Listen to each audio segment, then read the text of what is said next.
Nerdrotic.com.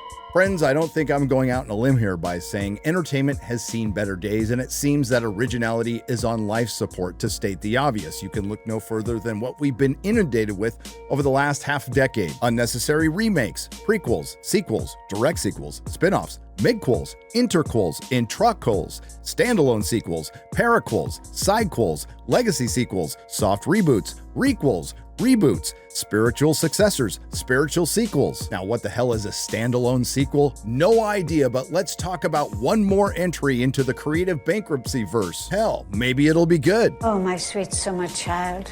Because it's time for some more Alien, or to be more specific, Disney's Alien. 10, 9, 8, 7, 6, 5, 4, 3, 2, 1.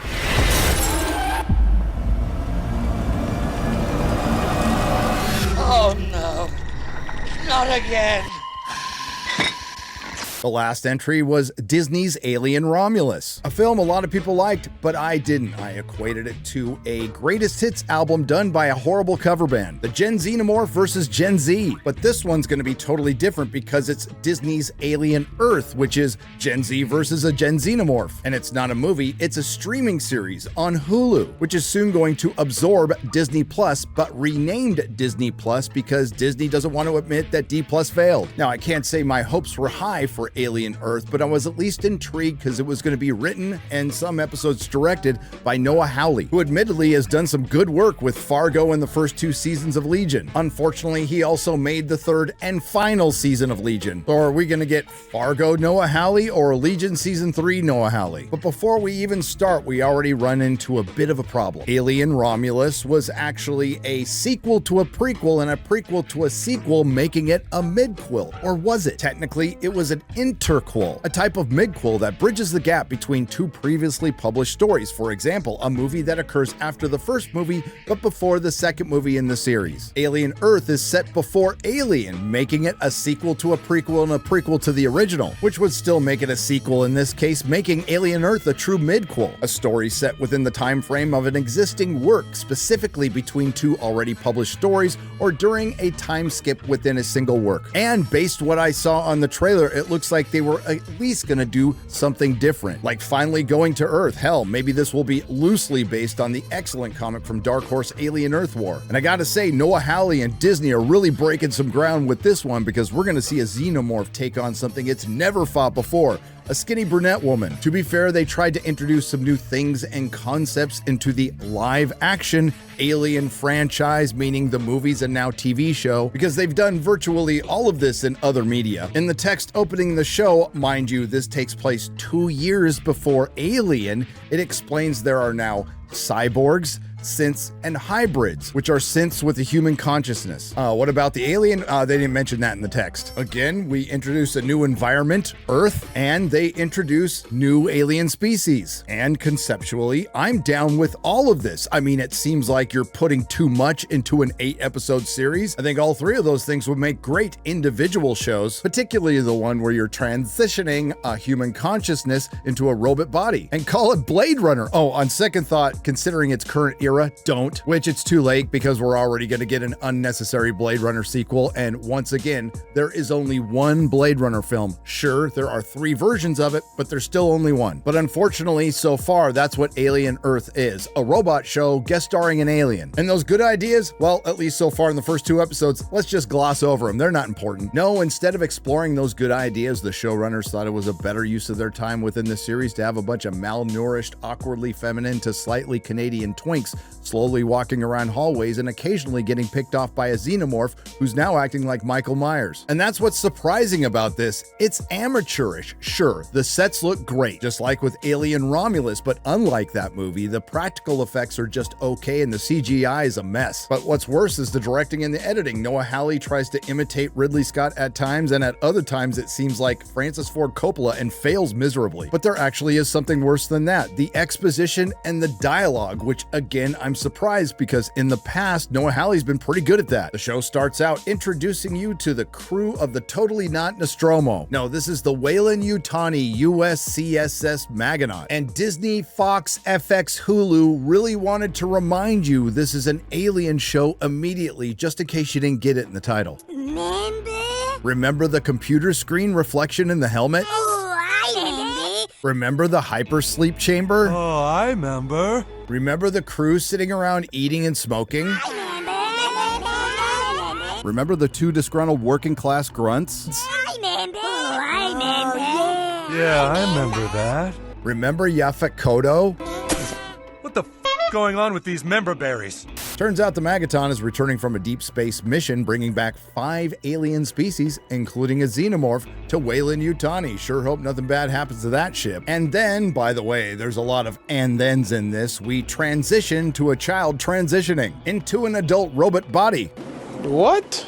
That's right, Marcy, a terminally ill child, is going to have her consciousness transferred into an adult female super robot that she's gonna name Wendy. Incidentally, the facility they're in is called Neverland. The man who owns it is Mark Zuckerberg. I'm sorry, his name is Boy Cavalier, who seems to be played like Jesse Eisenberg playing Lex Luthor in Batman vs. Superman, which was a bad imitation of Jesse Eisenberg playing Mark Zuckerberg in Social Network. And the wheels on the bus go round and round. Anyway, Boy Cavalier is supposed to be Peter Pan, who owns the Neverland facility with Wendy. You see where I'm going with this? Oh, and they transfer the consciousness of children into other adult robot bodies and call them the Lost Boys. And just in case you weren't getting the subtle Peter Pan references here, they also make sure to show Peter Pan on the screen and have Boy Cavalier, the Peter Pan in this story, reading Peter Pan to the Lost Boys of this story. Shoo, I wasn't gonna get it until they did that. Anyway, Wendy and the Lost Boys babysitters are the synth Timothy Oliphant and Science Woman. And if you're wondering why I haven't brought up any names or anything about the Lost Boys, there's nothing to tell. Alls I know is there are a bunch of adults that act like 12-year-olds and they're diverse. Oh, there's plenty of plot in the show, but there is zero characterization. Remember when I said I sure hope something doesn't happen on the Magonaut? Something happened on the Magonaut. Remember in Alien when Ash had Special Order 937, which ensured that the xenomorph was returned to Weyland-Yutani even if it meant sacrificing the crew? Well, I'm here to tell you Alien Earth does something totally different. They have the cyborg, totally not Yaphet Kotto, and totally not the Nostromo, sacrifice the crew to ensure that the specimens are returned to the company. It's at this point when he serves up the final crew member with a harrowing acting performance. We see that the cyborg has a Swiss Army arm, and that would make him the Captain Hook of the story. And the xenomorph must be the crocodile. The totally not Nostromo, which is half the size of a Star Destroyer, the size of a Star Destroyer, I don't really know, runs into another ship and then crashes into Earth completely undetected. Yes, apparently humanity is cracked traveling into interstellar space, but they haven't really worked out early warning systems. And I have the same question as you do, dear viewer. Wouldn't that ship the Magaton crashed into notify anybody about it? Anyway, the Weyland-Yutani owned ship ends up going down in a Prodigy-owned island. Who owns Prodigy? Boy Cavalier. And how do we know this? Through a very carefully placed and subtle exposition scene within the first 5 minutes of the show where one of the grunts explains to another who exactly he works for. Apparently, he was unaware of this despite being on a 65-year mission. Say that's Weyland-Yutani. That's us. Yeah, that's who we work for. Oh, okay. Right? And they control North and South America. The kid hasn't done his social studies. There's 4 companies. They govern the entire globe. Don't forget the new one, Prodigy. Started by a kid maybe 10 years ago. Boy Cavalier. Oh look, the Magonaut crashes into some towers. They should have called it Alien 9/11. And again, this is a complete surprise to everyone in the city, including Boy Cavalier's own security force, who just so happens to have Wendy's brother in it. Joe is a medic for the Prodigy Corporation, and apparently a pretty good one because we know this through a random exposition scene where Wendy is telling us about him to her stuffed animals. Well, I'm glad you asked. By the way, nobody asks her any questions. It comes in cold. His name is Joe. What does he do? Well, he's a medic Like a doctor. And Wendy knows all this because she's spying on her brother. Apparently, she has the ability to hack any security system or computer that she's in proximity to. She also has super strength and durability, and later on we learn that she can hear the aliens psychically through her synthetic mind. But apparently she never bothered to ask why they were transferring her into an adult body until after the procedure was done. Your breasts, they're weird. They move around when I run. Well, you are in an adult body now. Why? Because synthetic bodies don't grow. This, once again, is unnecessary exposition, and there's so much of it in this show it makes Mission Impossible 8 look downright reasonable. Yes, it's necessary information told in a horribly lazy way, and forgive me for stating the obvious. You would think young Marcy, before she transitioned into Wendy, would be told all the whys and hows beforehand. And while this is Mystery Box, you think they would give the viewer a little more information about Wendy, or on the other hand, all the other characters, so the viewers would actually be interested in them. The problem with this show is there's a bunch of people I don't know talking to each other. So what's Alien Earth about? Well, it's essentially a bunch of 12-year-olds in robot bodies going up against aliens without any training. Because Wendy convinces Boy Cavalier that she wants to rescue her brother from his rescue mission. Never mind the fact that Boy Cavalier just essentially invented immortality, and these children are the most valuable things in the known galaxy. This is monumentally stupid, especially when you have battalions of expendable people, something that's been well established in the Alien franchise, and even the show questions it. They're not first responders. They're still in the prototype stage. The loss of a single unit would be devastating. And the Peter Pan of our story responds with this. Yeah, so don't lose one. So it's a race to contain the aliens. Cyborg Captain Hook needs to contain him for Weyland-Yutani, and he needs to do that before Boy Cavalier gets his hands on him, which he eventually finds out about, and sends the 12-year-olds in robot bodies to do it because the Prodigy security team, made up of about 24 people, to search a ship the size of an aircraft carrier crashed into a giant skyscraper, is getting wiped out by the aliens and Cyborg Captain Hook, who, quite frankly, is the most interesting character, and if we were just following him, I'd be more into this show. Again, there's some interesting things introduced in this show that would probably make better shows individually on their own, including the 5 alien species, the aforementioned xenomorph, a testicle Venus flytrap plant, ticks, flies who we haven't seen, and the tentacle eyeball. The jury's still out on them, but other wasted concepts were transferring a human consciousness into a robot. At least in the first 2 episodes, we don't even get questions like, what's the nature of consciousness? Is Marcy, who is now Wendy, still alive? Or is that just a copy of her mind in a robot? To be fair, maybe we'll find out later because this show is the Mystery Box. And how is Joe gonna feel when he finally realizes his little sister that he thought was dead is in a robot body? That's a great opportunity for some good drama. He would probably be horrified and angry, and you could spend the entire season with him trying to reconcile with this robot that's talking like his sister. Something to the effect of he's forced to work with her, but he hates her guts, even though she's spouting back all the stuff his sister used to say, and eventually he comes to some form of acceptance. Either she is dead, but I'm okay with this copy, or she's still alive in there. You would think that, but no, it gets wrapped up pretty quickly. That's your sister. Slightly secret. Joe, it's me. I wouldn't. No, you died. I went to the funeral. I understand. I was always the way. Joe. Christmas morning, you were 7. You woke me up before the sun. What did you say? I still don't think my big toe looks like my thumb.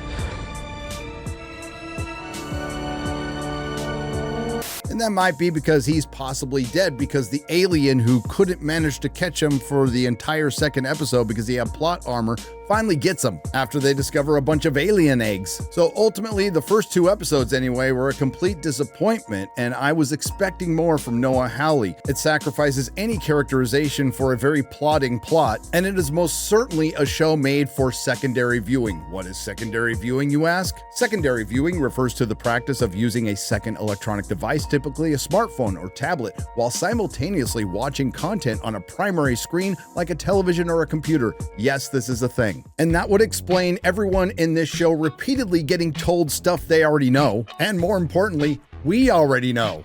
It's like a zoo, but the animals got out. It's a research vessel, deep space model. They must have been collecting specimens. I mean, what gave it away? The giant spaceship you just walked through with all the research labs and all the escaped specimens? Then there was the exposition no one could possibly know. There's a creature. She's loose. How the hell did he know the alien was a she? Did he see those giant xenomorph calcium cannons? And those are just two examples of the horrendous expository dialogue. The tech bro Boy Cavalier's plan with the 12-year-olds and robot bodies makes absolutely no sense. I mean, aside from sending them on a dangerous mission where you can break them, they explain his inspiration for putting the 12-year-olds in robot bodies, where he, again, essentially created immortality. As the show points out, an eternal consumer. Now, it has to be children's minds because they're more malleable than adults, which sets up some potential landmines as far as storytelling is concerned that we'll get to in just a moment. No, he created the 12-year-old in robot bodies who will live forever so he can have somebody smarter than him to talk to. A 12-year-old child. Please have a seat right there. I guess they could eventually mature, but you're gonna have a long wait, bro, and there's no guarantee they're gonna be smarter than you. This brings us to the potentials for storytelling with 12-year-olds in adult robot bodies. I'm not saying the story of a child in an adult body can't be told. Hell, there's thousands of them out there. We have Shazam, we have Big. Okay, that might not have been the best example. Just want to remind everybody that this is a Disney product. And in another Disney product, Peter Pan, Wendy does start having feelings for him. Ugh. Well, there's nothing like that yet, but there is this little piece of dialogue. Why don't you have kids? Well, we tried to have kids, but I have a low sperm count. Sperm's funny word. I mean, who in the hell says that to a 12-year-old? But I guess to be fair to the show, it kind of goes along with not just the horrendous expository dialogue, the horrendous dialogue that runs throughout it. This brings us to another interesting concept that so far they've completely fumbled, being on civilized Earth in the Alien franchise. And apparently it's idiocracy. Now, I'm sure some of you will say, rightly so, by the way, that, hey, I just want to see xenomorphs killing people. And quite frankly, I'm rooting for the xenomorph in this one. And you really wouldn't be wrong, partially because you're the customer and you're never wrong. But yes, Alien has been reduced to what Jurassic Park/World is now for a long time. And that's the era we're in. Reimaginations turn to regurgitations, which make slop. Now, call me naive or old-fashioned. I'd still prioritize maybe telling a good story, moving it forward instead of trying to shoehorn it into canon. For example, that gun that can stun an alien used by cyborg Captain Hook probably would have come in handy in the future films. And a bunch of warrior hybrid super soldiers probably would have been a nice thing to have in Aliens. And I'm positive there'll be some stupid explanation like they did in Star Trek Discovery when they had to explain away the reason why Spock had a human black female foster sister that he never talked about. By the way, they said she's classified. And I'm just scratching the surface on the tech and the concepts they already introduced that are going to create problems in something that comes before Alien and Aliens. And they still have 6 episodes to go. Now, Noah Hawley says essentially one of the messages in Alien Earth is, do humans deserve to live? We have combined this story of humanity facing this existential threat, both from biological monsters and from synthetic artificial intelligence, which always raises the question, does humanity deserve to survive? After watching this, humans don't deserve to write. As I've said before, this era of reimagination regurgitation is just human AI, which is ironic because Hollywood's biggest fear is AI. A lot of the themes you're going to see in a lot of movie and TV shows are going to be about AI, and they're going to feel like they were written by AI. But maybe I'm just misunderstanding this high work of art, and thanks to the media literacy crowd with pronouns in their bios, I am going to be put in my place because the Alien franchise has always been about the body, its boundaries, its vulnerabilities, its transformations. Alien Earth reframes this through a sharp, queer-coded lens. Hold up. Wait a minute. Something ain't right. Now, I might not be the sharpest tool in the shed, but that's a bold statement, saying a show about 12-year-old children stuffed in adult robot bodies is queer-coded. Please have a seat right there. Anyway, we'll see if the show rallies and it actually gets good, but as it stands right now, there are still only 2 Alien movies, Alien and Aliens, and 0 TV shows. Nerdrotic.com. If you like what you heard, please like, share, and subscribe. If you didn't like what you heard, I thank you for listening this long. I will see you in the next video.